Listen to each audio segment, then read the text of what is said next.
আসসালামু আলাইকুম। Hello everyone, আপনারা সবাই কেমন আছেন? আশা করি সবাই ভালো আছেন। আলহামদুলিল্লাহ, আল্লাহর রহমতে আমি অনেক ভালো আছি।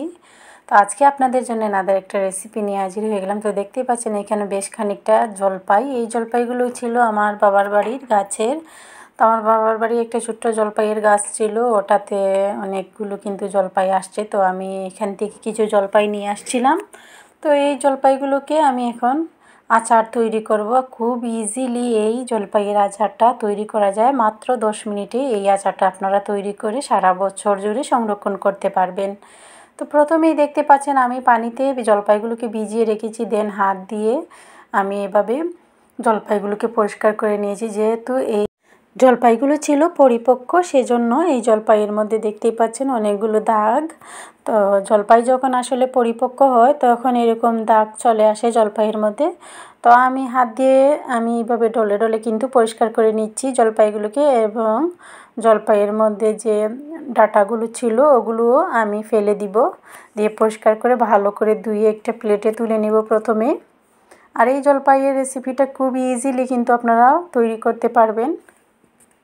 এবার আমি এই জলপাইগুলোকে একটা ছুরির সাহায্যে দাগ কেটে নেব। দেখতেই পাচ্ছেন আমি এইভাবে কিন্তু দাগ কেটে নিচ্ছি জলপাইয়ের মধ্যে। তো সবগুলো জলপাইয়ের মধ্যে এভাবে দাগ কেটে নিব, দেন আমি ফ্যান ছেড়ে দিয়ে এই জলপাইগুলোকে শুকিয়ে নিব, অথবা একটা টিস্যুর সাহায্যে চেপে চেপে পানিটা শুকিয়ে নিব, যাতে জলপাইয়ের মধ্যে কোনো পানি না থাকে। আর এইভাবে যদি আপনারা জলপাইয়ের আচার তৈরি করেন, পুরো বছর জুড়ে একটা কাচের জারের মধ্যে জলপাইয়ের আচারটা সংরক্ষণ করতে পারবেন।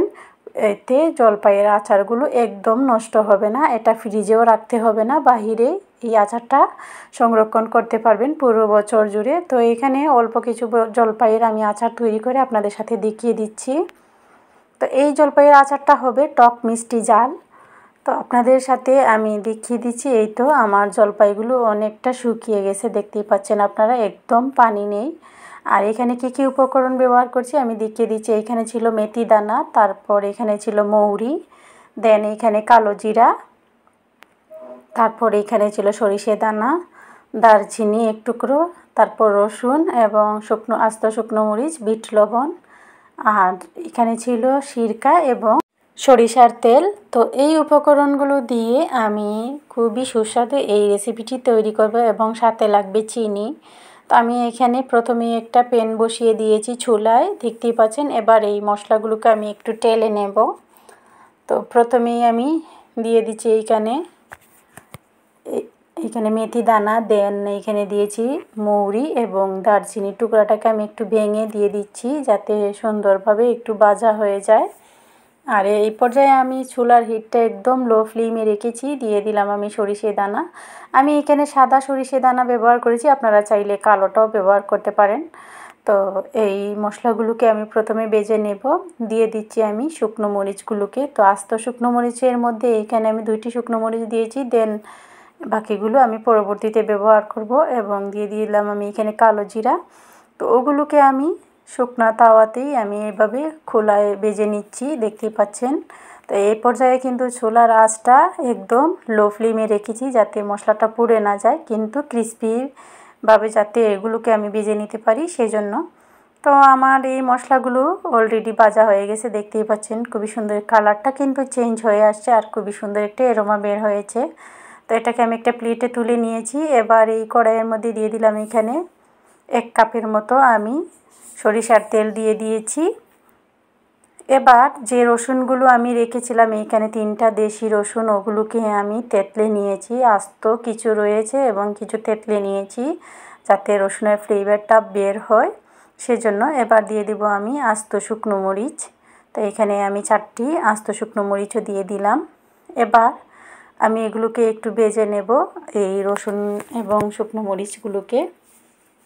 খুব ইজিলি কিন্তু এই রেসিপিটি তৈরি করা যায়, টক মিষ্টি ঝাল এই জলপাইয়ের আচারটা। তো রসুন এবং আস্ত মরিচগুলোকে আমি ভেজে নিচ্ছি। এই পর্যায়ে আমার চুলার আঁচটা মিডিয়াম হাই ফ্লেমে রেখেছি। আর এই যে দেখতে পাচ্ছেন ফেনা ফেনা হয়েছে, এটা আসলে সরিষার তেলের কারণে এই ফেনাটা হয়েছে, এটাও মেল্ট হয়ে যাবে। আর আমি যে আস্ত মশলাগুলো যে আমি ভেজে রেখেছিলাম ওগুলোকে আমি এবার ক্রাশ করে নিব। আমি একটা হামানদিস্তা দিয়ে এটাকে ক্রাশ করে নিব, গুঁড়ো করে নিব। আর আপনারা চাইলে হামানদিস্তা না থাকলে আপনারা শিলপাটাতেও বেটে নিতে পারেন এই মশলাটাকে শুকনো অবস্থায়। তো এবার আমি দিয়ে দিচ্ছি এখানে লবণ 1 চা চামচ পরিমাণ, এটা সাদা লবণ আমি প্রথমেই দিয়ে দিলাম। তো দিয়ে এবার দিয়ে দিব আমি হলুদের গুঁড়া 1/2 চা চামচ পরিমাণে, এখানে হলুদের গুঁড়া দিয়েছি। এবার দিয়ে দিব আমি মরিচের গুঁড়া, তো শুকনো মরিচের গুঁড়া যেটা লাল মরিচের গুঁড়া আমরা রান্নায় ব্যবহার করে থাকি ওটা আমি অল্প পরিমাণে এখানে ব্যবহার করেছি, একদম অল্প, 1 চামচের 4 ভাগের 1 ভাগ ব্যবহার করেছি। এবার আমি দিয়ে দেব জিরার গুঁড়া 1/2 চা চামচ পরিমাণে এখানে। তো এই মশলাটা দিয়ে আমি একটু নেড়েচেড়ে মশলাটাকে ভেজে নিচ্ছি। এবার দিয়ে দিব আমি জলপাইগুলোকে। তো আমার জলপাইগুলো একদম শুকিয়ে গেছে, দেখতেই পাচ্ছেন কোনো পানি নেই, একটি পানির ফোঁটাও নেই এটার মধ্যে, একদম শুকিয়ে গেছে। তো এই রেসিপিটা যদি এইভাবে আপনারা আমার রেসিপিটি ফলো করে তৈরি করেন, দেখবেন পুরো বছর জুড়ে কিন্তু আপনারা এই রেসিপিটি সংরক্ষণ করতে পারবেন। এই জলপাইয়ের আচারগুলো একটা কাচের জারের মধ্যে ফ্রিজেও রাখতে হবে না, নর্মাল টেম্পারেচারে কিন্তু এই জলপাইয়ের আচারটা রেখে পুরা বছর জুড়ে খেতে পারবেন। তো এবার জলপাইটাকে আমি একটু ভেজে নিচ্ছি, দেখতেই পাচ্ছেন আপনারা। তো দিয়ে দেব এবার আমি চিনি। তো চিনি এখানে যেহেতু আমি টক মিষ্টি জাল এই জলপাইয়ের আচারটা তৈরি করব, তো জলপাই অনুযায়ী আমি এখানে বড় চামচের 1 চামচ এবং 1/2 চামচ এখানে চিনি দিয়ে দিয়েছি। তো আপনারা যারা চিনির অ্যাভয়েড করেন, গুড় পছন্দ করেন, আপনারা চাইলে গুড়ও দিতে পারেন এই রেসিপিতে চিনির বদলে। তো এবার আমি এই জলপাইটাকে চিনির সাথে ভালো করে এখন আমি চুলার আঁচটা একদম লো ফ্লেমে থেকে একটু বেশি করে রেখে দেব, কারণ যাতে এই চিনিটা পুড়ে না যায়, জলপাইটা পুড়ে না যায়, আস্তে আস্তে চিনিগুলো গলে যায়। আর এভাবে অনবরত আমি কিন্তু নেড়ে চেড়ে দিচ্ছি। দিয়ে এবার আমি একটা ঢাকনা দিয়ে 2 মিনিটের জন্য রেখে দেব।